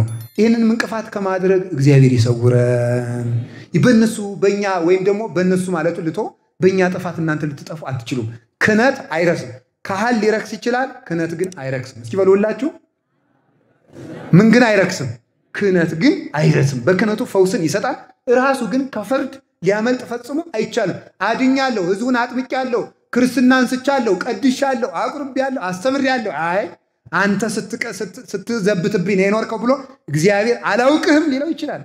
እኛንም እንዲያ ከማለት እንድንድን ሰው ብቻ እንዲመጣ አድርገን እኛ ሳንገባ እንዳንቀር ለእኛም ጸልዩልን። አምላከ ቅዱሳን ለሁላችንም ይሁነን። በኋላ ሳምንት ደግሞ ስለ ቀኖና እንናገራለን። የሳምንት ሰዎች ይበለን።